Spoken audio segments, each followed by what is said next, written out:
Mapalad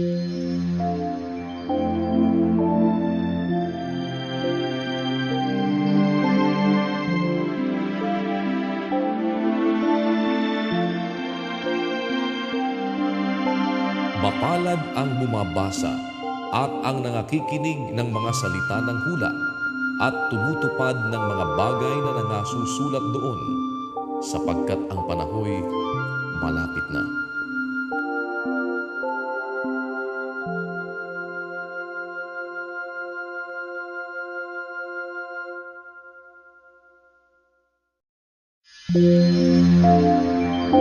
Alas 8 na naman po ng gabi.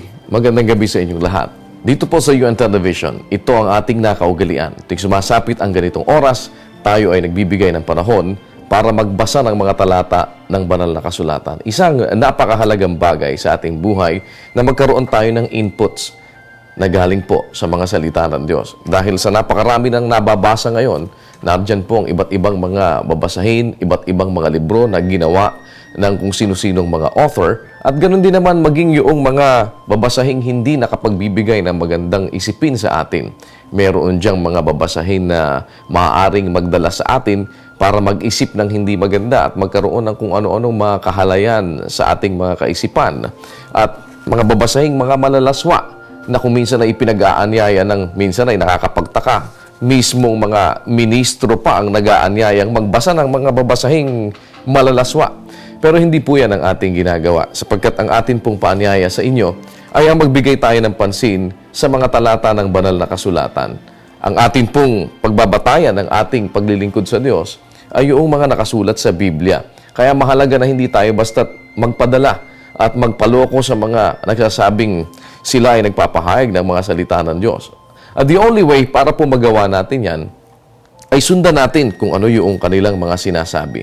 Sapagkat karamihan ng mga mangangaral ngayon, ang daladala po ay Biblia.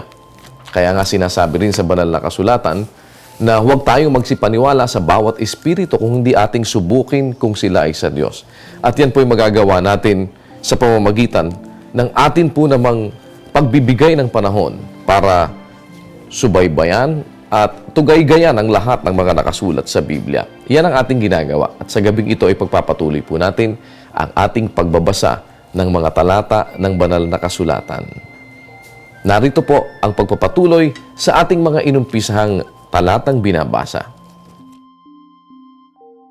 Lucas Kapitulo 10. Pagkatapos nga ng mga bagay na ito, ang Panginoon ay naghalal ng 7 pupa at sila'y sinugong dala-dalawa sa unahan ng kanyang mukha sa bawat bayan at dako na kanyang paroroonan.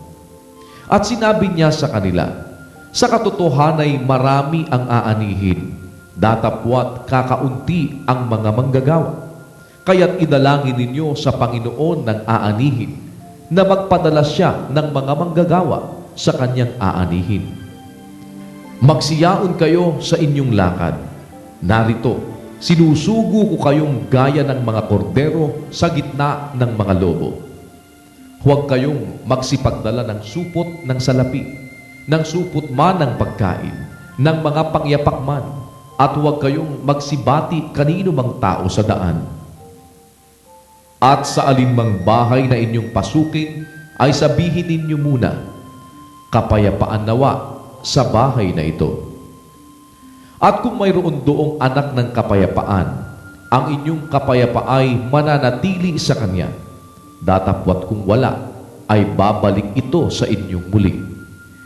At magsipanatili kayo sa bahay ding yaon, na kanin at inumin ninyo ang mga bagay na kanilang ibigay, sapagkat ang manggagawa ay marapat sa kanyang kaupahan. Huwag kayong magpalipat-lipat sa bahay-bahay. At sa alinmang bayan na inyong pasukin, at kayo'y kanilang tanggapin, ay kanin ninyo ang mga bagay na ihain sa inyo. At pagalingin ninyo ang mga may sakit na nangaroon, at sabihin ninyo sa kanila, lumapit na sa inyo ang kaharian ng Diyos.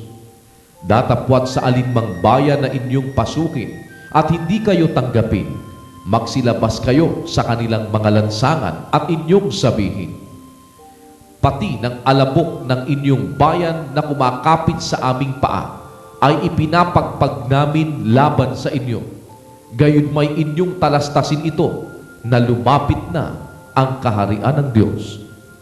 Sinasabi ko sa inyo, sa araw na yaon ay higit na mapagpapaumanhinan ang Sodoma kaysa bayang yaon. Sa aba mo, Corazin, sa aba mo, Bethsaida, sapagkat kung sa Tiro at sa Sidon sana ginawa ang mga gawang makapangyarihang ginawa sa inyo, ay maluwat na disig na kagsisi na nangauupong may kayong magaspang at abo. Datapwat sa paghuhukom, higit na mapagpapaumanhinan ang Tiro at Sidon kaysa inyo. At ikaw, Capernaum, magpapakataas ka hanggang sa langit, ikaw ay ibababa hanggang sa Hades. Ang nakikinig sa inyo ay sa akin nakikinig, at ang nagtatakwil sa inyo ay ako ang itinatakwil, at ang nagtatakwil sa akin ay itinatakwil ang sa akin nagsugo. At nagsipagbalik ang 70 na may kagalakan na nagsasabi, Panginoon, pati ang mga demonyo ay nagsisisuko sa amin sa iyong pangalan. At sinabi niya sa kanila, nakita ko si Satanas na nahuhulog na gaya ng lintik mula sa langit.